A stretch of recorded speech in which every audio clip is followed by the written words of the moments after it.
This was an interesting narrative written for me to include as an episode here by a man who liked to dive in ocean waters all over the globe. To him, each dive was a vision quest because of creation's evident glory no matter what you look at or where you go to. The colors and the creative forms are so diverse and so stunning that you can't really ever take them for granted. I think you might enjoy this first-person narrative of a particular dive he had in the South Pacific. I have been scuba diving in and over reefs in tropical waters for many years and in many different locales worldwide.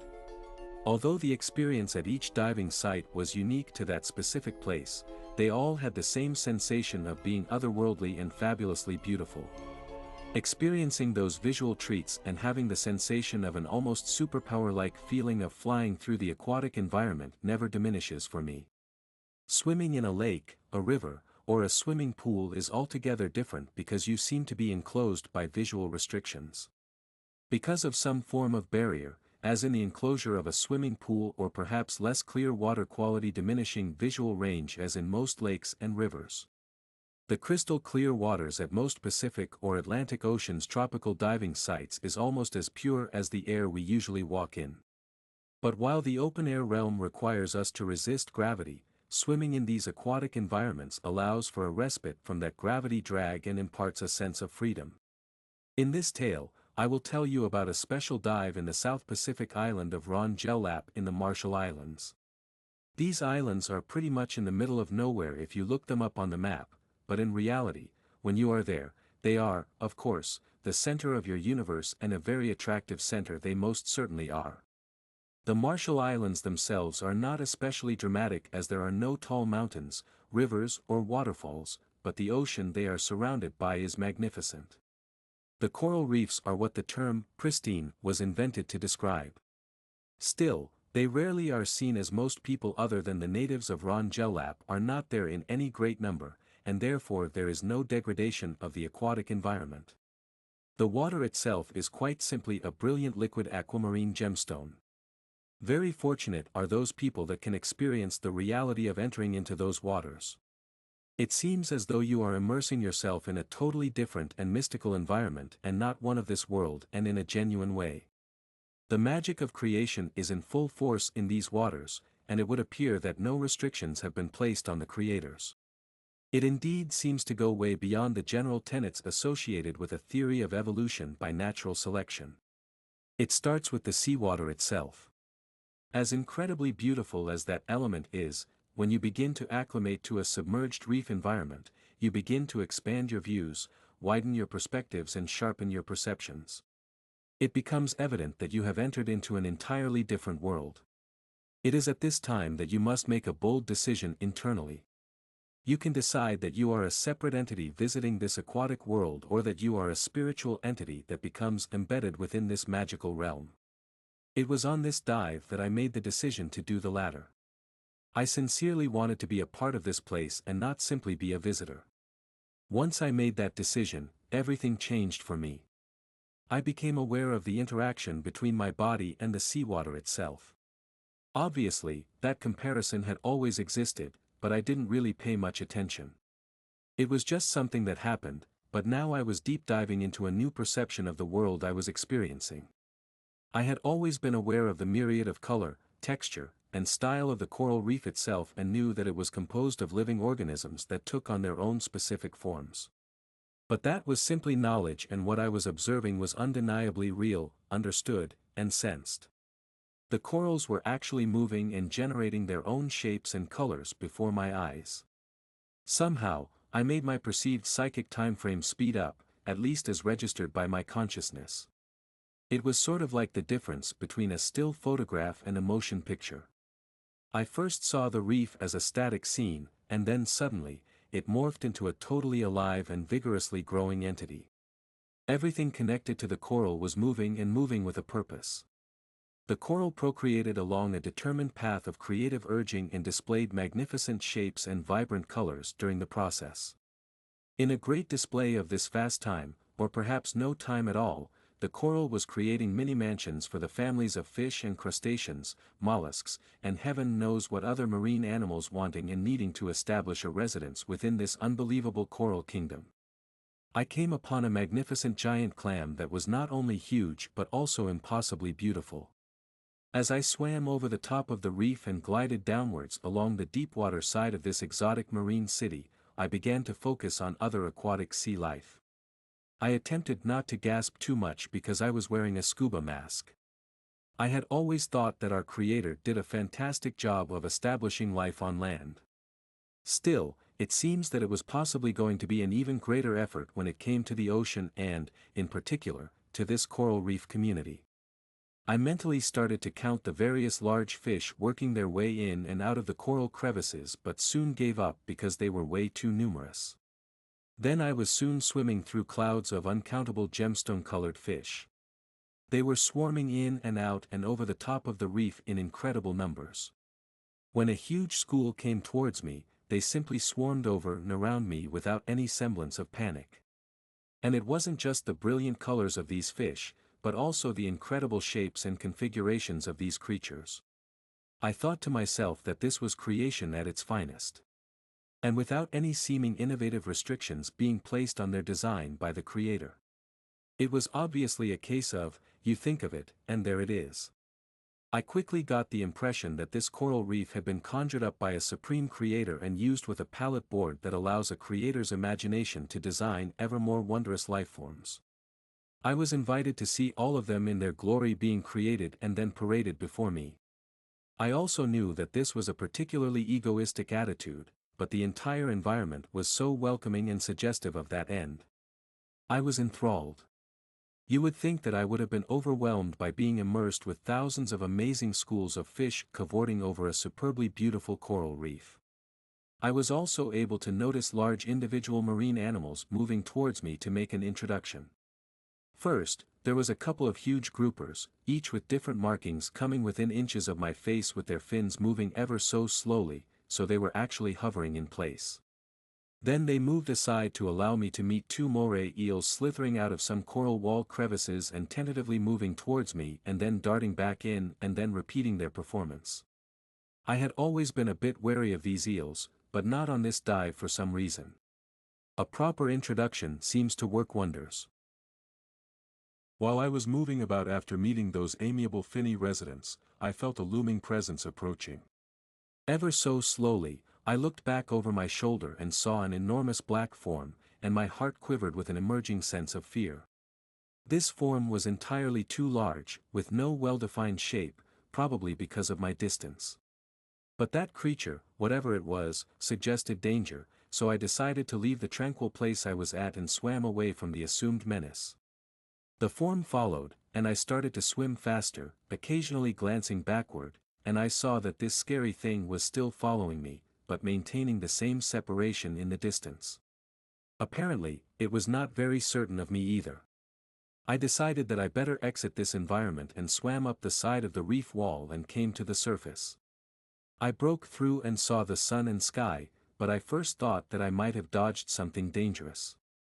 After all, I was actually now far more vulnerable because I was floating on the surface.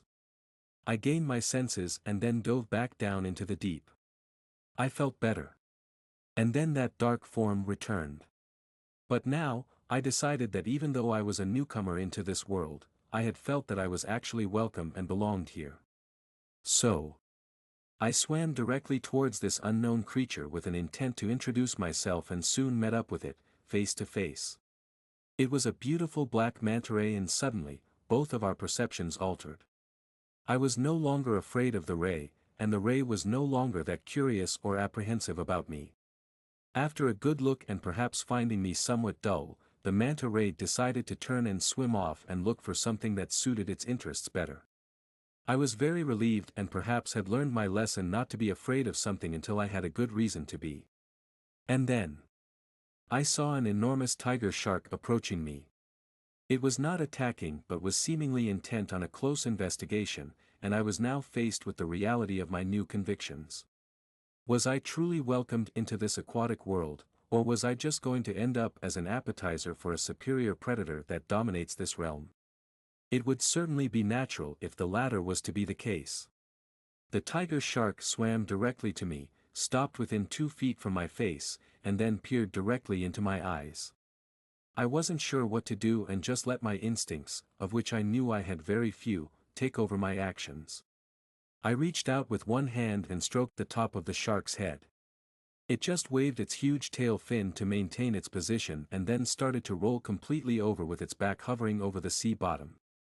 I took this to be a very good sign and then continued to rub this now gentle creature all over its white belly.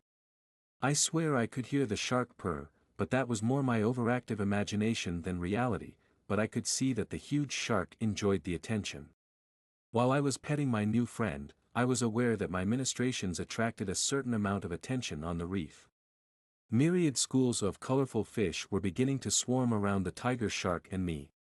They were very interested in this new budding relationship. Obviously, new action on the reef and curiosity seemed to lure most living creatures, even here. Large groupers, such as the giant coral and brown marbled types and many small snappers and Napoleon wrasses, were attracted to the scene. I even saw 2 octopi slither up the side of the reef to take a look. I swear that they were holding hands or actually tentacles while they watched. A gang of shrimp scampered out from behind a large brain coral. They were chattering a lot between each other, perhaps discussing how things were getting out of hand when you let a human being type hang around their neighborhood. I hadn't yet figured out the language being used in this water world, but somehow, I just knew what was being said or felt by my fellow reefy friends. A large leatherback turtle glided into view and joined the other visitors looking and perhaps discussing what was happening here somehow. He was always concerned when a tiger shark was in the vicinity, as they have been known to crack the shell of a leatherback every so often and then gobble down the turtle inside. However, this tiger shark didn't look like he was in a mood to do that, so the turtle decided to stick around to see how this crazy human could make the tiger loll about with his mouth half open. Apparently, the word quickly got out because suddenly, white-tipped sharks, zebra sharks, gray reef sharks and nurse sharks started to appear on the scene. They circled us, and although I should have been threatened with their arrival, I wasn't at all. One by one, they swam by us and sort of tilted their sides a bit as though they would like to be belly scratched as well. I would have been willing but certainly didn't want the tiger shark to get angry at this point. Imagine just how wonderful this was to have all of the denizens of the reef that I have previously mentioned challenging me to accept them. And not mention them by name, except that I think I have to mention the surgeonfish and parrotfish because they would be upset that I didn't acknowledge their arrival. You could tell by the look on their faces. Then came some big-nose unicorn fish along with big-eye emperor fish. A few fork-tail rabbit fish, peacock groupers, and 3 more giant coral groupers joined the party. Good grief, there were too many of these fabulous creatures to count, to identify, or to name. The word had obviously gotten out that there was a crazy human rubbing the stomach of a tiger shark, and everyone had to see this happening to believe it. Larger fish such as the groupers, sharks, and rays decided that this overly friendly activity was very nice to behold. They gave into an impulse to open their mouth wide so the blue cleaner wrasses could dart in and out and rid their teeth and gills of all kinds of edibles that the larger fish didn't want, but the wrasses loved. There was a virtual orgy of tending to others erupting throughout the reef. I was very happy that I was causing at least a part of this. However, as we all know, all good things have to come to an end. I began to feel the telltale subtle changes in the air supply in my scuba tank, informing me that my dive would soon come to an end and that I must leave and return to the surface. I didn't want to but knew I had to, so I slowly stopped rubbing the belly of my new friend. It didn't take long for the tiger shark to roll upright again and look me directly into my eyes. I became a little bit nervous again, but I held my ground, trusting in the powers of creation that had just allowed the wondrous things that had just taken place here. I reached out and rubbed the tiger's head and it sort of nodded, perhaps offering a thank you. Then it turned to swim away. In a flash, all of the other participants of this impromptu gathering rushed back into their routines. The party was over.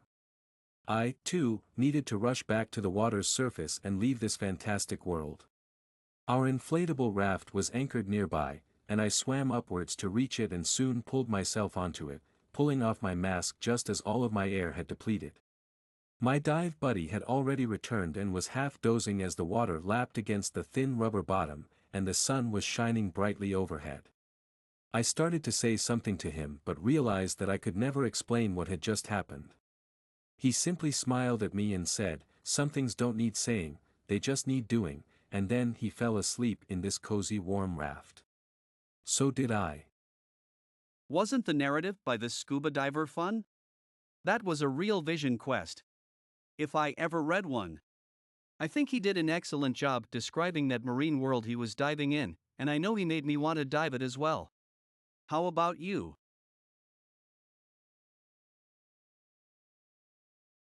We hope you enjoyed your diving deeper journey.